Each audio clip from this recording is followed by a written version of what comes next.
John Mirable. Amen.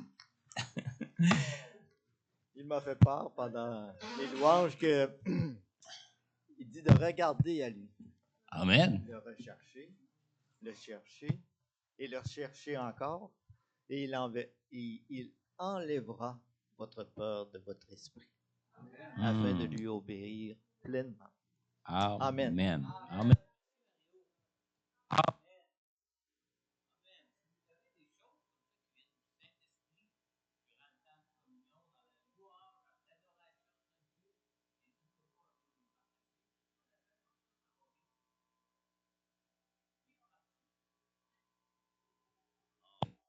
J'ai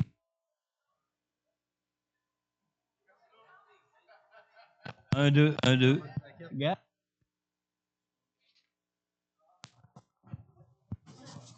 Mon jacket qui ne fait pas. Attendez, ça va pas bien. Là. Oh oui, ça marche. Ça marche-tu, là? Qu'est-ce que je disais?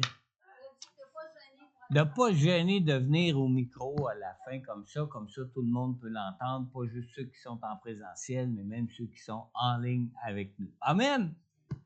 Amen. Ouais. Faut pas que je brasse trop fort le plancher. Ouais. D'accord, merci Jérémy. Ah, c'est bon d'avoir des bons techniciens. Amen. Gloire à Dieu pour nos techniciens. OK, juste vous partager quelque chose. Cette semaine, on a une grosse semaine, moi et mon épouse. Plusieurs choses, hein, mais ce que je veux vous parler qu'on a de particulier cette semaine, c'est que l'Association des fermiers chrétiens du Canada va être au salon du CIMAC, c'est-à-dire le salon de l'industrie et de la machinerie agricole du Québec. Le salon rouvre à compter de jeudi, il va être ouvert vendredi et samedi, 3 jours.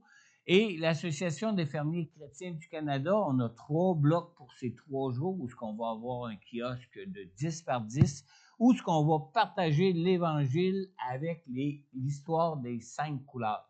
Alors, s'il y en a d'entre vous qui aimeraient participer comme bénévole avec l'Association des fermiers chrétiens du Canada, c'est vraiment pas compliqué, n'importe qui peut être bénévole.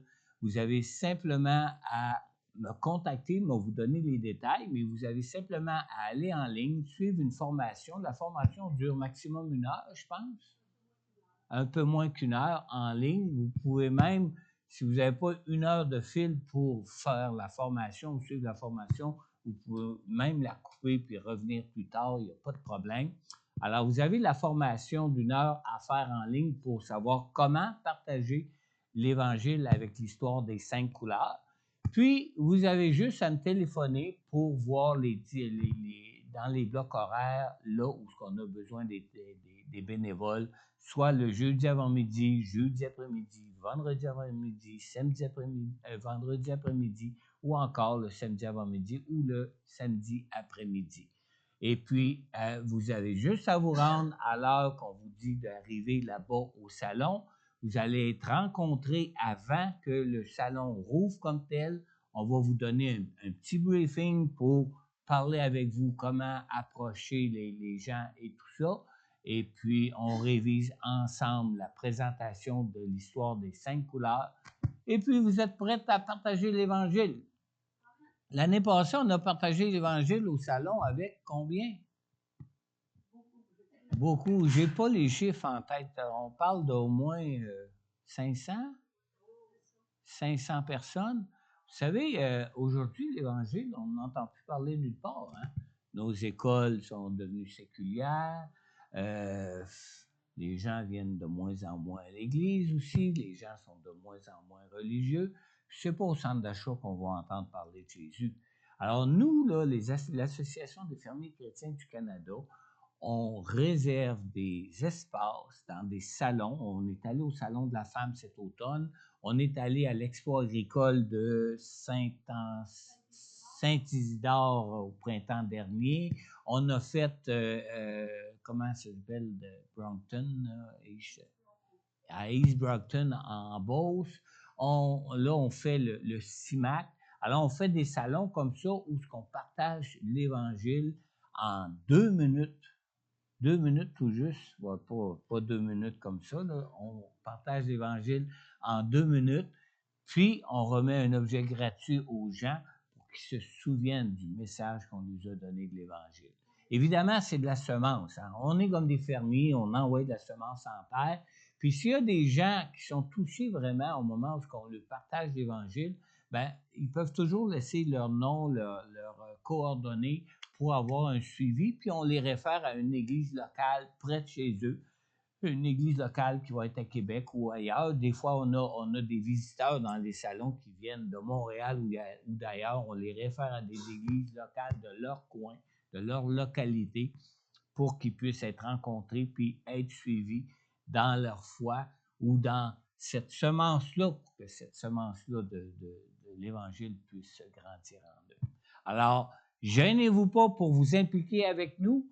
Moi, je vais être là le mercredi pour l'installation du salon. Je vais être là le samedi après-midi pour la fermeture du salon et ramener tout le matériel. Mon épouse va être là le jeudi matin. Même Lucie, qui est avec nous, participe régulièrement comme bénévole avec l'Association des fermiers chrétiens du Canada. Alors, vous êtes les bienvenus. C'est rien de compliqué. Puis, si jamais ça vous inquiète trop de partager l'Évangile, inscrivez-vous comme bénévole observateur. On peut vous dire, ben, si tu te rends à telle heure, on a un kiosque, parce qu'on ne veut pas être 10 personnes non plus dans le kiosque pour recevoir des personnes. À un moment donné, on ne se comprendra plus. On peut faire peur au monde même, mais on peut avoir avec nous 1 ou 2 bénévoles qui peuvent être là en observation juste pour voir comment ça fonctionne, puis comment on partage l'Évangile, puis aussi comment les gens sont réceptifs. Vous seriez surpris de savoir ou d'apprendre comment les gens sont réceptifs à l'Évangile, puis on leur donne quelque chose de complet, là. On ne leur raconte pas la Genèse jusqu'à l'Apocalypse, on leur donne vraiment l'essence même de l'Évangile à travers une histoire de 5 couleurs très facile à retenir. En 2 minutes, c'est partagé. Amen! Amen! J'avais-tu d'autres choses à dire? Sinon, l'ouverture du café, hein, Pasteur Daniel? L'ouverture du café le 13 février prochain. Réservez vos places. Il y a un code QR sur la fiche là-bas. Prenez le code QR. Achetez tout de suite vos billets parce que c'est limité. Hein? On va se limiter à l'espace du café L'Entracte, qui est l'espace où on avait notre hall d'entrée. On peut asseoir maximum 56 personnes. Alors, réservez tout de suite vos places. Puis, emmenez des invités, des amis. Ça va être super bon. Hein? Si vous aimez les saxophones, ça va être Rénal Wiseman, un professionnel du saxophone, qui va faire une prestation sur l'heure du souper ou à la fin de l'heure du souper. Et puis, inquiétez-vous pas, on va parler du Seigneur Jésus. Amen. Amen. On va passer à la prédication de la parole de Dieu. Je vous invite à tourner avec moi dans Genèse au chapitre 22. Et savez-vous de quoi on va parler ce matin? De Dieu.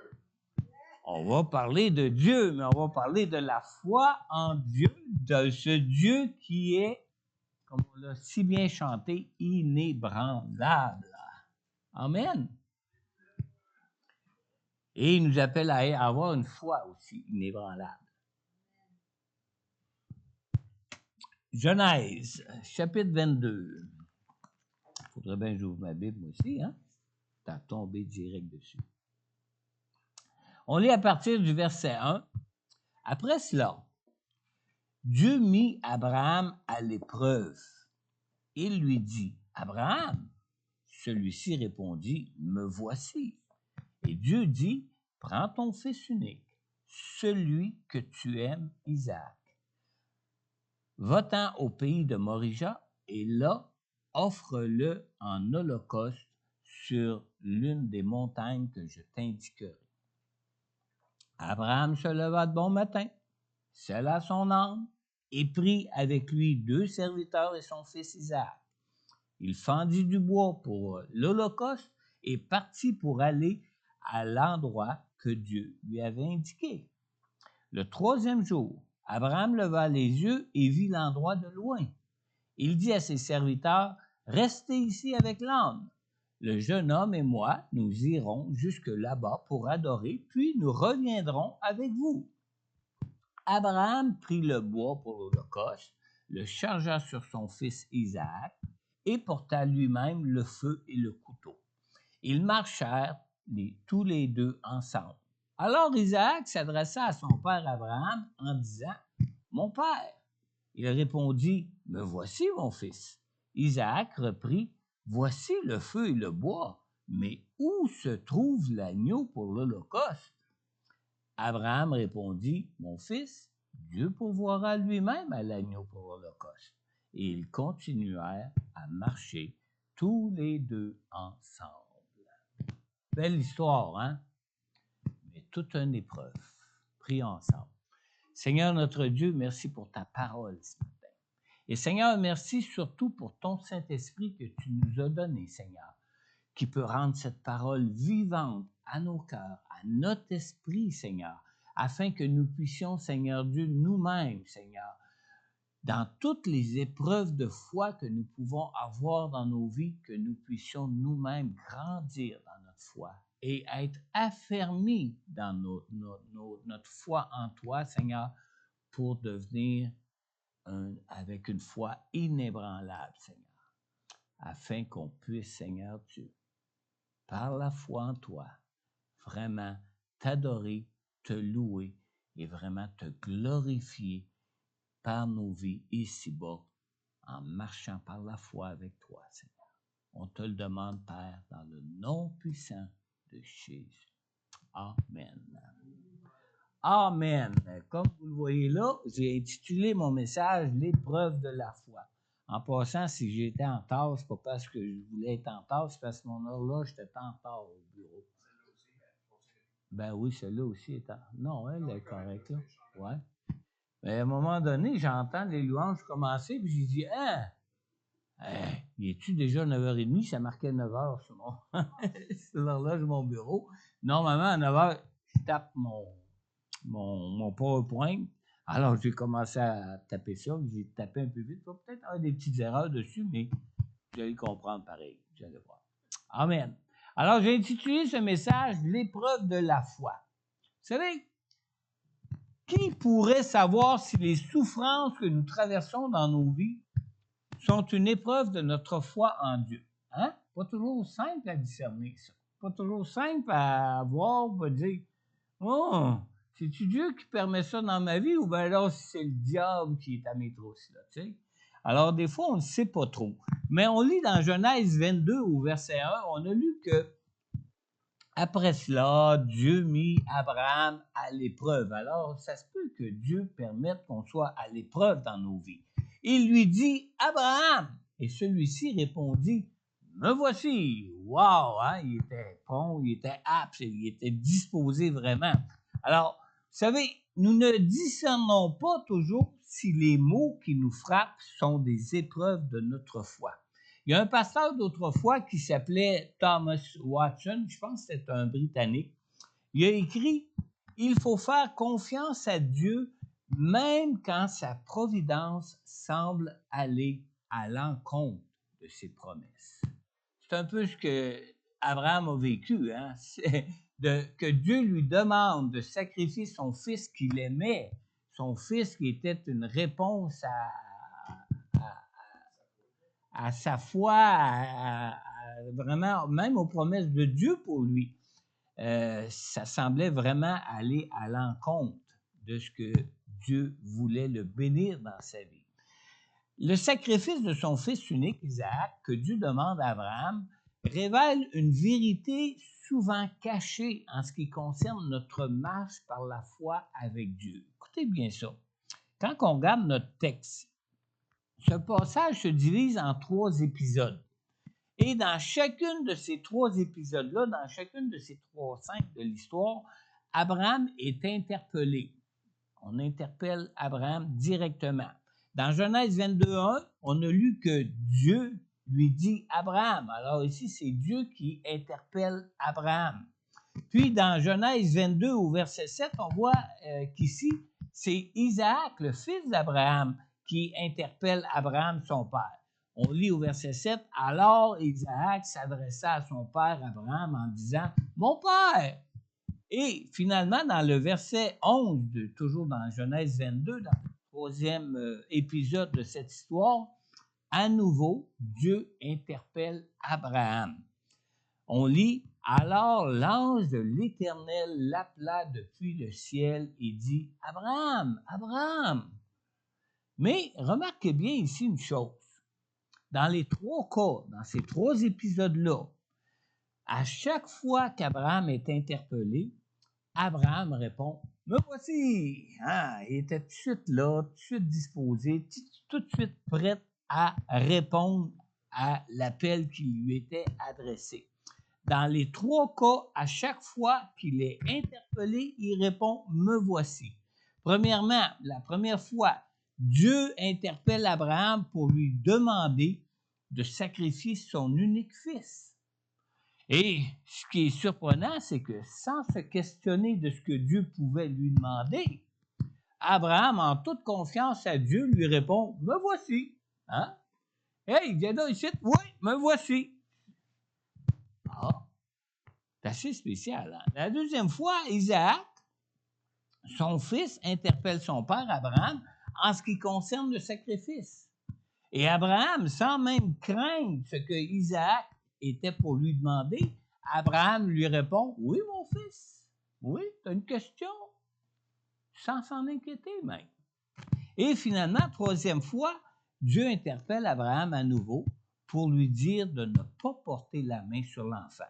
Et sans s'étonner d'être interpellé à nouveau, Abraham répond à Dieu, « Me voici. » Vous ne trouvez pas ça étrange de voir Abraham répondre si spontanément à tous les appels qu'il y avait dans la situation et dans l'épreuve dans laquelle il vivait présentement? Excusez-moi.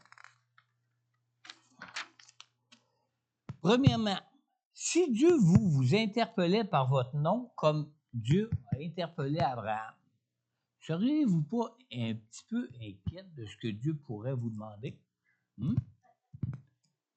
Dieu m'appelle, qu'est-ce qu'il peut bien vouloir pour moi? Vous savez, quand Dieu a interpellé des hommes dans la parole de Dieu, c'était toujours des choses assez spéciales. Seriez pas inquiète, vous? Abraham ne l'était pas. Il dit, me voici. Deuxièmement, si votre enfant vous interpellait comme Isaac a interpellé Abraham, alors que vous êtes sur le point de le sacrifier en obéissance à Dieu, c'est pas dans n'importe quelle situation, là, hein? Seriez-vous pas inquiète de savoir quoi répondre à votre enfant? Ça ne semble pas inquiéter Abraham, hein? Tu où, mon fils? Tu as une question? Pas de problème. Et finalement, si vous étiez sur le point de sacrifier votre enfant pour Dieu et que Dieu vous interpellerait encore, répondriez-vous « Me voici » ou bien vous diriez-vous en vous-même « Qu'est-ce qui peut bien encore me vouloir? » Il ne l'a pas tué encore, mais il est en obéissance à Dieu, là. Hein? On pourrait se demander ça facilement. Hein? Mais la vérité ici, c'est un homme de foi comme Abraham n'a pas peur de ce qui l'attend lorsqu'il est interpellé par Dieu ou par ceux qui pourraient l'interroger sur ce qu'il fait. Amen. Amen. Il faut avoir une foi comme celle d'Abraham pour répondre aussi spontanément « Me voici » alors qu'Abraham ne savait même pas encore à quoi il devait s'attendre. Hein? Moi, des fois, le téléphone sonne puis ça m'inquiète de répondre. Je ne sais pas si c'est la même chose pour vous ou bien ça sonne à la porte puis je dis qui c'est qui peut bien être là à la porte ou on s'inquiète pour de rien. Hein? Abraham ne s'inquiétait pas du tout. Pourtant, c'était Dieu qui l'interpellait. Pourtant, c'était son fils bien-aimé qui l'interpellait alors qu'Abraham était en route pour le sacrifier. C'est pas n'importe quoi. Là. Il nous faut donc apprendre à toujours faire confiance à Dieu, même si on ne sait jamais ce que Dieu peut nous réserver pour nos vies. Dieu peut nous réserver des épreuves qui peuvent même aller à l'encontre de ses promesses qu'il nous a déjà faites pour nos vies ou qu'il nous a déjà données pour nos vies, comme c'est le cas ici pour Abraham. Alors, dans l'histoire de sa vie, vous savez, Job, qui lui marchait fidèlement en toute justice devant Dieu, s'est vu enlever à l'improviste toutes les bénédictions dont Dieu l'avait comblé. Et le pire, c'est que Dieu ne l'avait pas interpellé avant. Amen.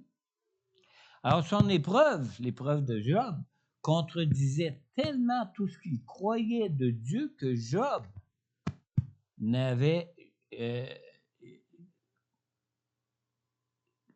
son épreuve contredisait tellement tout ce qu'il croyait de Dieu, mais Job n'a jamais abandonné sa foi en Dieu pour autant.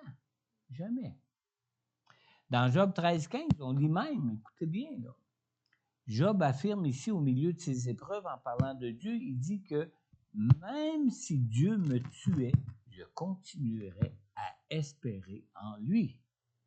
C'est pas moi qui vous dis ça, là. C'était marqué là. Alors, il faut vraiment faire confiance à Dieu en toute situation de nos vies, puis apprendre même à faire confiance à Dieu, même dans des situations où on ne comprend pas ce que Dieu pourrait être en train de faire des fois. Et vous savez, comme Job et ses amis, nous ne discernons pas toujours si les maux qui nous frappent sont des épreuves de foi que Dieu permet dans nos vies ou pas. Hein? Les amis de Job, ils accusaient Job de quoi? D'être responsable des maux qui lui arrivaient. Job était-il responsable des maux qui lui arrivaient? Pas du tout. Même Job lui-même questionnait Dieu à savoir, pourquoi tu me fais ça? C'est pas juste. C'était long avant d'avoir sa réponse de Dieu. Mais il disait quand même si tu me tuais, je continuerai à espérer en toi. Amen. Peut-être même ne connaîtrions-nous jamais même la raison des souffrances que nous pouvons éprouver à un certain moment donné dans nos vies. Nous devons donc apprendre à faire confiance à Dieu, même si ces souffrances peuvent contredire les promesses ou les expériences que nous avons jusqu'à maintenant de Dieu dans nos vies. Amen. Marcher par la foi en Dieu, c'est marcher en toute confiance avec Dieu. Et Abraham ne craignait aucun mal de Dieu pour sa vie. Il craignait aucun mal. Du moment que Dieu l'appelait, il répondait spontanément, candidement, prêt à entendre ce que Dieu voulait pour lui. On lit même dans Romains 8, 28. Du reste, nous savons que tout contribue au bien de ceux qui aiment Dieu, de ceux qui sont appelés conformément à son plan. On n'a rien à craindre de Dieu. On n'a rien à craindre de répondre à ce que Dieu peut nous demander dans nos vies ou au moment où Dieu peut nous interpeller dans nos vies. Dieu n'éprouve pas seulement ceux qui n'ont qu'une petite foi, vous savez. Dieu éprouve même des grandes foi pour les emmener à lui faire encore plus confiance. Dieu éprouve même ceux qui ont une grande foi pour les rendre encore plus inébranlables, comme lui-même est inébranlable. On peut avoir une foi inébranlable en Dieu, parce que lui-même est un Dieu qui est inébranlable. Si on a connu Dieu et que Dieu nous a promis des bénédictions, ses promesses de bénédiction dans nos vies, craignez pas. Même si Dieu vous demanderait, comme il a demandé à Abraham, de lui redonner son fils qu'il avait béni, qui était un fruit des promesses de Dieu pour Abraham. Dans son épreuve, Abraham montre une confiance en Dieu qui ne chancelle même pas. Après que Dieu ait demandé à Abraham d'offrir son fils en sacrifice, on lit dans le verset 3 de Genèse 22, Abraham se leva de bon matin, Cela son âne et prit avec lui 2 serviteurs et son fils Isaac. Il fendit du bois pour l'Holocauste et partit pour aller à l'endroit que Dieu lui avait indiqué. Vous savez, dès le lendemain matin, après que Dieu l'ait appelé, Abraham se lève comme si ce que Dieu lui demandait était rien. Ah, Dieu me demande d'aller sacrifier mon fils, celui que j'aime. Bon, ben, demain matin, on va se lever de bonne heure, on va se préparer, là, à rassembler notre monde, fendre notre bois, et ah ouais, on va obéir à Dieu. Wow! Je sais pas, c'est pour vous, là, mais moi, en ce qui me concerne, j'aurais pris le temps de prier là-dessus.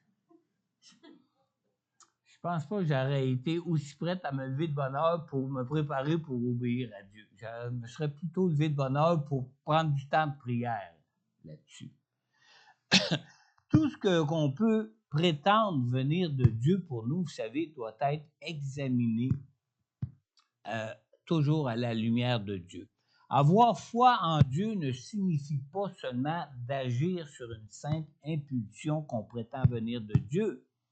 Mais vous savez, malheureusement, certains s'imaginent qu'avoir la foi, que ça signifie de devoir obéir à toutes nos impulsions, comme si toutes nos impulsions pouvaient venir de Dieu. Moi, dans le cas d'Abraham, je me serais questionné à savoir si ça vient-tu de moi, ça là, ou bien si ça vient de Dieu. Parce que tout ce qu'on peut prétendre venir de Dieu pour nous doit être examiné à la lumière de Dieu. Vous savez, il est vrai que notre Dieu est le Dieu qui peut tout. Hein? Il est tout puissant, on l'a même chanté. Hein? Puis il est inébranlable même par rapport à sa toute-puissance. Parce qu'il est un Dieu tout-puissant, il est vraiment inébranlable et ce qu'il promet, il peut l'accomplir. C'est un Dieu qui peut tout. Mais il y a des choses qui demeurent toujours à être des choses qui sont impossibles à Dieu. Savez-vous qu'il y a des choses qui sont impossibles à Dieu? Au Dieu qui peut tout puis qui est tout puissant en toutes choses. Dieu est saint. Alors Dieu ne pourra jamais agir mal envers nous ou nous demander de faire quelque chose qui serait mal. Jamais. Même s'il est tout puissant, jamais il ferait quelque chose de mal.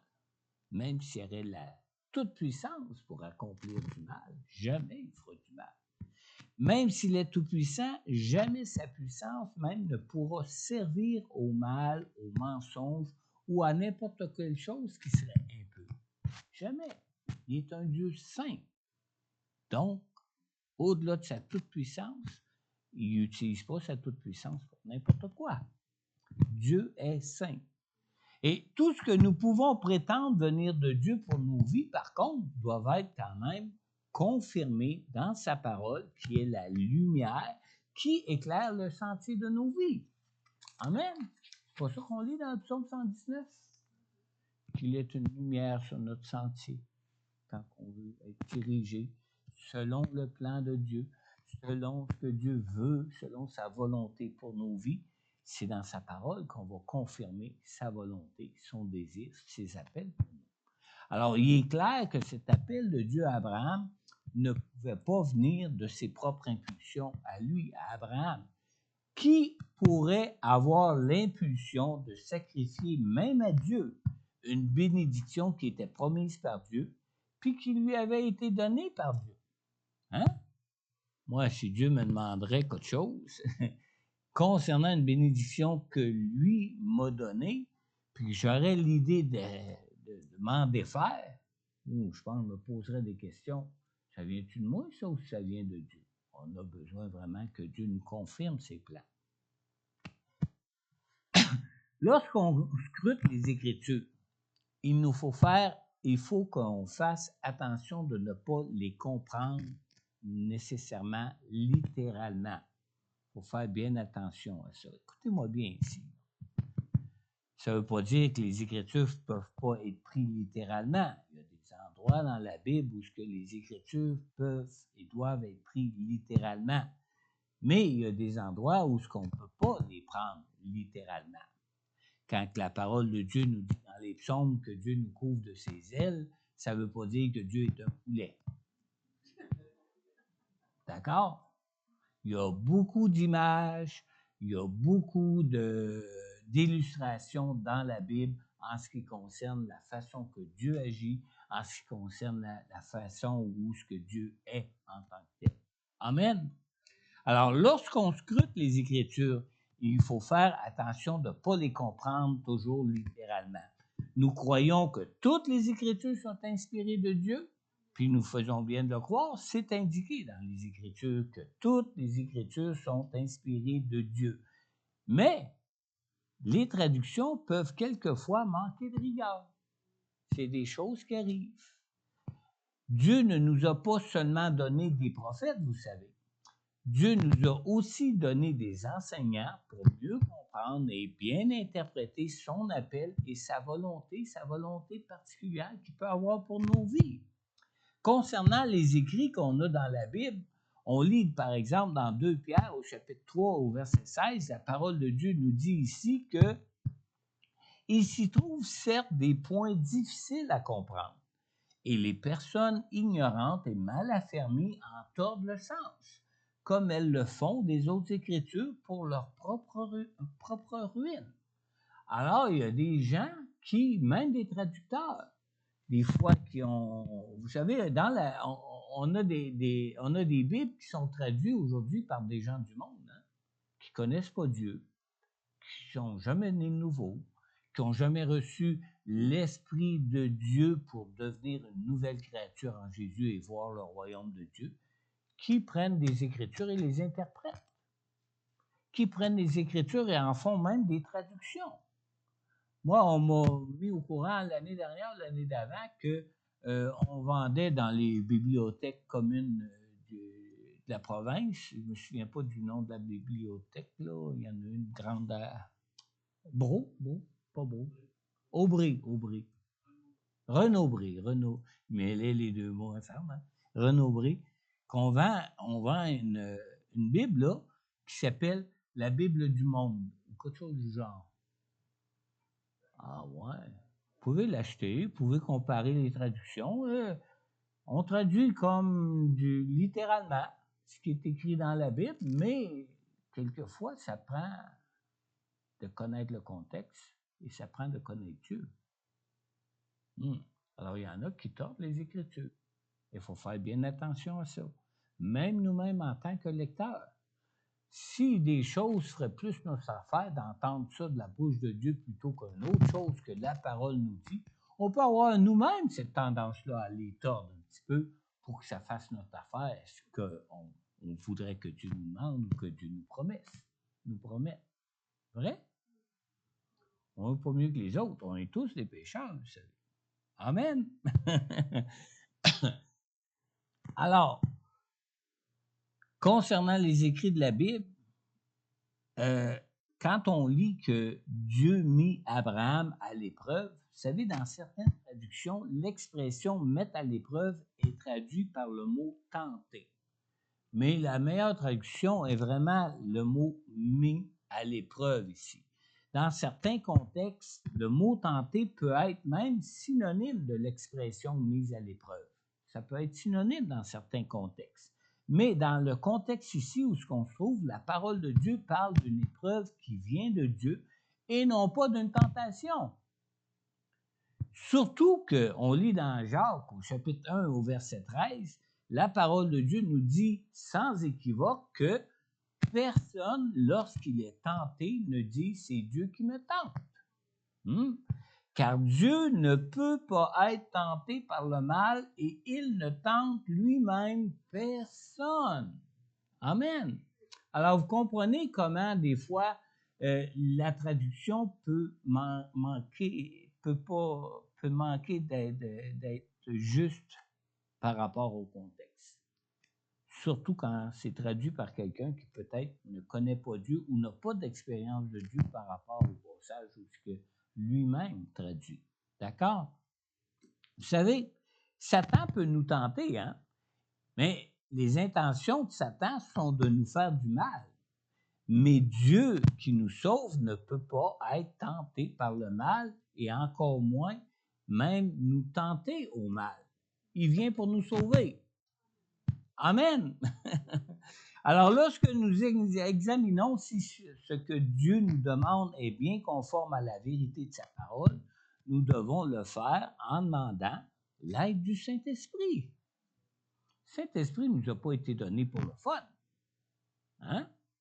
En passant, j'ai entendu des bonnes nouvelles. Parmi vous, il y a des gens qui auraient été baptisés du Saint-Esprit dernièrement. Félicitations. Et n'oubliez pas, Dieu va peut-être vous ébranler dans votre foi face au baptême du Saint-Esprit que vous avez reçu, et particulièrement dans le parler en langue, qui est le premier signe initial du baptême du Saint-Esprit qu'on voit dans la Bible. Affermissez-vous dans la parole et dans cette expérience que vous avez eue avec Dieu.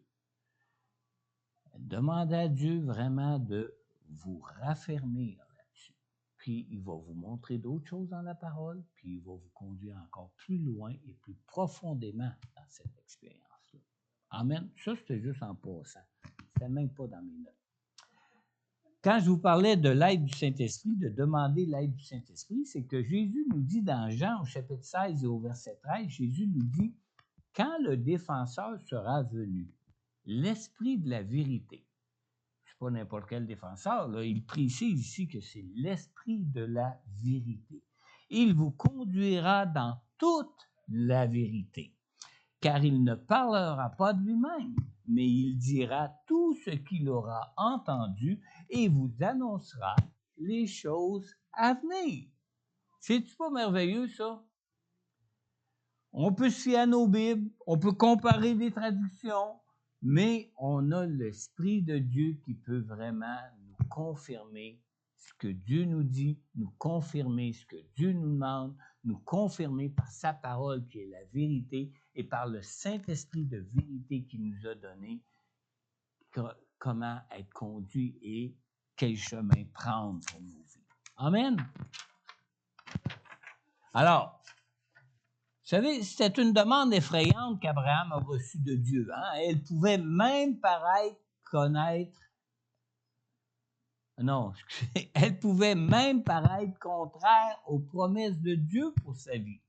Mais Dieu lui demande seulement, simplement, de renoncer à ce qu'il avait de plus cher dans sa vie pour lui promettre une bénédiction encore plus grande et plus incroyable encore pour sa vie. Est-ce qu'il y a eu un sacrifice? Non. Peut-être même qu'Abraham avait peut-être mal interprété ce que Dieu lui avait demandé. Hein? Puis il est allé dans ça en comprenant que c'est comme ça, mais au moment voulu, au moment précis, Abraham, pas besoin. Laisse ton couteau. Je sais que tu es un homme de foi. Point à la ligne. Hein? Amen. Vous savez, Abraham n'est pas seulement un homme qui fait confiance à Dieu. Abraham est aussi un homme de foi qui laisse Dieu diriger sa vie. Wow! Il laisse Dieu diriger sa vie. Avoir la foi en Dieu signifie bien plus que de faire confiance à Dieu. Avoir la foi en Dieu signifie même d'obéir à Dieu dans nos vies, d'obéir à son appel, d'obéir au plan que lui a pour nous dans nos vies. Dans Genèse 22:5, on a lu qu'Abraham dit à ses serviteurs, « Restez ici avec l'âne, là. Le jeune homme et moi, nous irons jusque là-bas pour adorer, puis nous reviendrons vers vous. » Remarquez, là, ici, Abraham dit, nous irons jusque là-bas pour adorer. Adorer. Adorer Dieu est bien plus qu'un acte de reconnaissance envers Dieu. C'est aussi un acte d'obéissance. C'est ça que ça signifie adorer Dieu. Pas juste de lui rendre la gloire qui lui est due. Pas juste de s'incliner humblement devant lui pour lui rendre toute gloire pour nos vies, mais c'est aussi un acte d'obéissance. Vous savez, le mot hébreu utilisé ici, qui est traduit par adorer, le mot hébreu, c'est le mot shaka. Littéralement, ce mot signifie se prosterner. D'accord? Et ce mot comporte l'idée d'avoir une grande crainte qui est mêlée de respect face à la personne devant laquelle on s'incline. Il signifie donc de se prosterner avec soumission et obéissance. Maintenant, suivez-moi bien, là, dans Luc au chapitre 4, dans le verset 7 et 8, dans ses tentations au désert, le diable a dit à Jésus, « Si donc tu te prosternes devant moi, elle sera toute à toi. » Il parlait de la gloire et du pouvoir de ce monde à qui ça lui avait été remis. Alors, il dit à Jésus, « Si tu te prosternes devant moi, elle sera toute à toi. Toute cette gloire sera à toi. » Puis dans le verset 8, Jésus lui répond. Qu'est-ce que Jésus lui répond ici? « Retire-toi, Satan. » Et il ne faut pas juste dire « va-t'en, Satan », là. Il précise des choses. En effet, il est écrit. Il réfère à la parole de Dieu qui est la vérité. Il est écrit, c'est le Seigneur ton Dieu que tu adoreras et c'est lui seul que tu serviras. Maintenant, dans le verset 7 et 8, le mot prosterner ici est le même mot en grec que le mot adorer. C'est-à-dire celui du verset 7 est le même mot en grec que le mot adorer au verset 8. Et les deux mots, dans le verset 7 comme dans le verset 8, ce mot-là correspond au mot hébreu qui est le mot shaka qu'on a vu tantôt. Mais dans sa réponse à Satan au verset 8, Jésus ne parle pas seulement de se prosterner et d'adorer Dieu dans nos vies. Jésus ajoute à l'adoration ici de servir Dieu lui seul. Hein? Et il dit bien, c'est lui que tu serviras. Adorer Dieu est donc un acte de reconnaissance, un acte d'humiliation devant Dieu, mais c'est aussi un acte d'obéissance à Dieu pour le servir lui seul. Amen. Adorer Dieu signifie bien plus que d'être reconnaissant à Dieu pour nos vies. C'est aussi de lui obéir pour le servir. C'est de lui obéir pour que nos vies servent aussi à sa gloire. Humblement et avec crainte et respect. On rend gloire à Dieu et humblement et avec crainte et respect, on obéit à Dieu. Ainsi, on adore Dieu dans nos vies comme Dieu nous appelle pour nos vies. Amen. Alors, chaque fois que nous chantons sa gloire et sa grandeur, nous adorons Dieu. C'est vrai? Ça, là-dessus, certains, vous n'êtes pas contre moi là-dessus. Mais du même coup, c'est aussi un acte d'obéissance.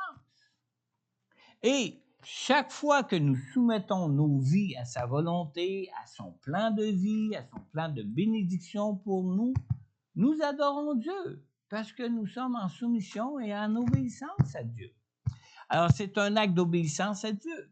À chaque fois que nous remettons notre dîme, nos offrandes à Dieu, c'est aussi non seulement un acte d'adoration, mais c'est aussi un acte d'obéissance à Dieu. Ce qu'Abraham a fait lorsqu'il est revenu vainqueur des rois qui avaient emmené son neveu Lot captif avec tous ses biens, on lit dans Hébreux chapitre 7, dans le verset 1 et dans le verset 2, le début du verset 2, ce Melchisédek était roi de Salem et prêtre du Dieu très haut. Il est allé à la rencontre d'Abraham alors que celui-ci revenait de la défaite infligée au roi. Il a béni Abraham et Abraham lui a donné la dîme de tout. Qu'est-ce qu'Abraham faisait? Un acte d'adoration à Dieu. Il est allé vers ce Melchisédek qui était un prêtre, un sacrificateur du Dieu très haut. Il a adoré Dieu. Et non seulement il a adoré en reconnaissance de sa victoire sur les rois qui avaient emmené captif son neveu Lot et tous ses biens, mais il lui rend même la dîme de tout le butin qu'il a pu avoir. En adoration à Dieu, en reconnaissance que cette victoire lui venait même de Dieu. Amen. Alors, chaque fois que nous remettons notre dîme et nos offrandes à Dieu, on fait un acte d'adoration. C'est ce qu'Abraham a fait quand il est revenu vainqueur des rois qui avaient pris en captif Lot et tous ses biens. Maintenant, Abraham était un homme de foi qui adorait Dieu, non seulement en reconnaissance de Dieu pour ses bénédictions, mais aussi par son obéissance. Toutes les fois qu'Abraham se soumettait au plan de vie que Dieu voulait pour lui, c'était un acte d'adoration qu'Abraham accomplissait. C'était à chaque fois un acte d'obéissance. Et quand Abraham a quitté Ur pour aller par la foi dans le pays que Dieu lui montrerait, Abraham faisait par la foi, encore une fois, un acte d'adoration à Dieu par son obéissance à Dieu. Et quand il a laissé son neveu Lot, même, choisir l'endroit où il voulait s'installer en Canaan avec ses troupeaux, Abraham faisait encore par la foi un acte d'adoration à Dieu, par son obéissance à Dieu en reconnaissance que Dieu, lui, le bénirait, même si Lot, il choisirait les meilleures terres qu'il avait sous ses yeux. Amen. Dans Genèse 22:5, maintenant, Abraham dit à ses serviteurs, « Restez ici avec l'âne, nous irons jusque là-bas pour adorer. » Puis, il dit à ses serviteurs, écoutez bien, « Nous reviendrons vers vous. » Il ne dit pas à ses serviteurs, « Et je reviendrai vers vous. » Il dit, « Et nous reviendrons vers vous. » Amen. En affirmant que lui et son fils Isaac reviendraient tous les deux vers eux, Abraham faisait preuve de foi en Dieu. C'était un homme de foi.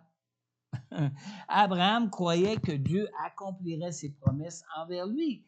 Il faisait preuve de sa foi en Dieu autant que quand il a répondu à Isaac que Dieu pourvoirait lui-même du sacrifice. Quand Isaac a dit, « Père, mais où le sacrifice? On a le feu, on a le couteau, mais on n'a pas le sacrifice, on a le bois. » Et qu'est-ce qu'Abraham a répondu?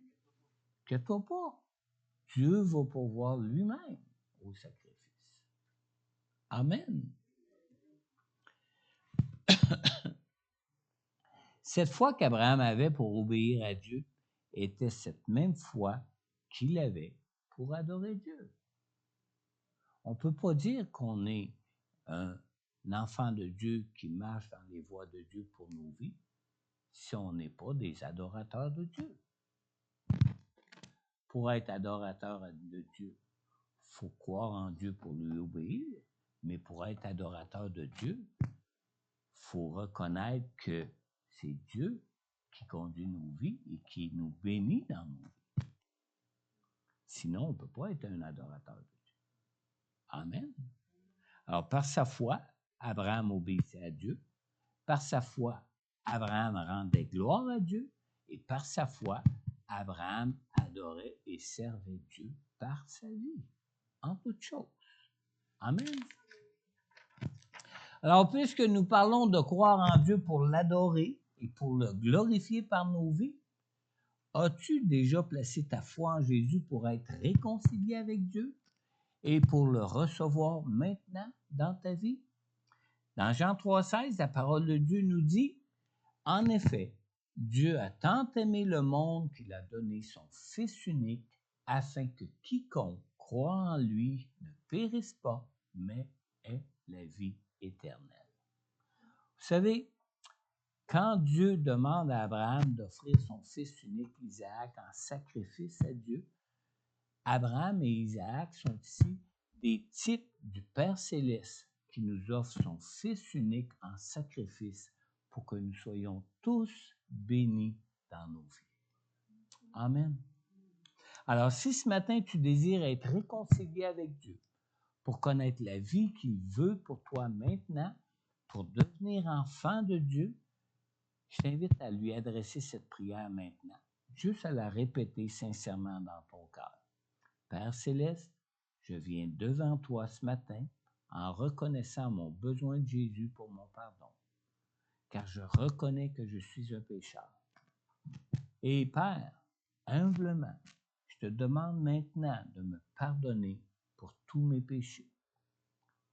Seigneur Jésus, je crois que tu as accompli pour moi, tout accompli pour moi pour que je sois pardonné et réconcilié avec Dieu pour connaître la grâce de sa présence pour ma vie maintenant et pour la vie éternelle à venir.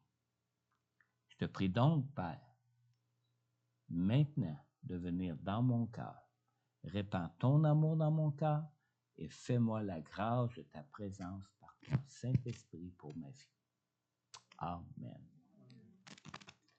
Si tu écoutes présentement ce message en ligne et que tu as adressé cette prière à Dieu pour recevoir Jésus dans ton cœur pour la toute première fois de ta vie, n'hésite pas à prendre contact avec moi.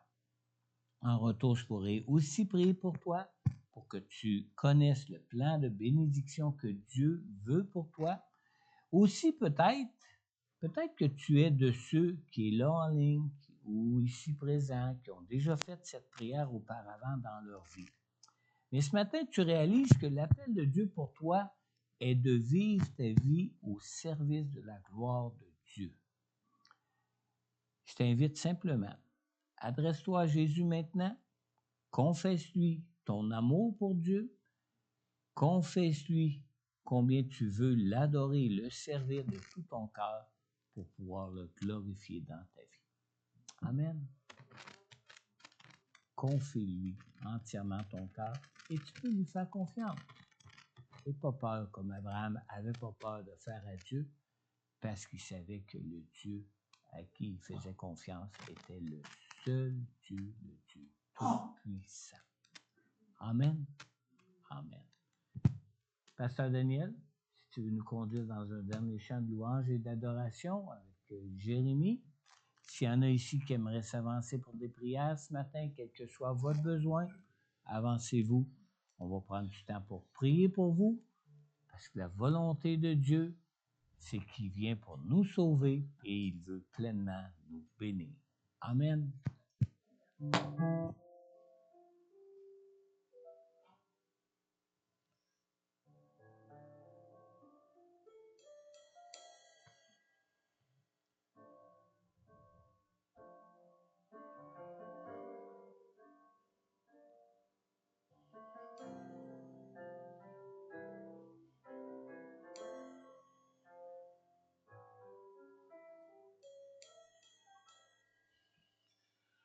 Nous adorons Adonai. Nous adorons El Shaddai. Nous élevons ton grand nom. Nous te louons, Seigneur. Encore une fois. Nous adorons Adonai. Nous adorons El Shaddai. Nous élevons ton grand nom. Nous te louons, Seigneur. D'un même cœur pour le Seigneur, le Créateur du vrai bonheur. Tu es glorieux, mon roi. Tu fais de moi ton serviteur. Père, je veux que ma joie demeure, car c'est en toi que je veux vivre éternellement. Nous adorons Adonai. Nous adorons El Shaddai. Nous élevons ton grand nom. Nous te louons, Seigneur. D'un même cœur pour le Seigneur, le Créateur du vrai bonheur. Tu es glorieux, mon roi.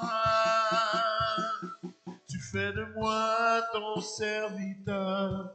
Père, je veux que ma joie demeure, car c'est en toi que je veux vivre éternellement. Le même cœur pour le Seigneur, le Créateur du vrai bonheur.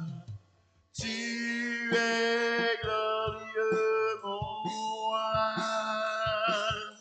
Tu fais de moi ton serviteur. Père, je veux que ma joie demeure, car c'est en toi que je veux vivre éternellement. Dernière fois. Nous adorons Adonai. Nous adorons El Shaddai. Nous élevons ton Saint-Nom. Nous te louons, Seigneur. De même cœur pour le Seigneur, le Créateur du vrai bonheur. Tu es glorieux, mon roi. Tu fais de moi ton serviteur. Père, je veux que ma joie demeure, car c'est en toi que je veux vivre éternellement. De même cœur pour le Seigneur, le Créateur du vrai bonheur. Tu es glorieux, mon roi. Tu fais de moi ton serviteur. Père, je veux que ma joie demeure, car c'est en toi que je veux vivre éternellement. Tu fais de moi ton serviteur. Tu fais de moi ton serviteur. Père, je veux que ma joie demeure, car c'est en toi que je veux vivre éternellement. Car c'est en toi que je veux vivre éternellement. Car c'est en toi que je veux vivre éternellement. Alléluia.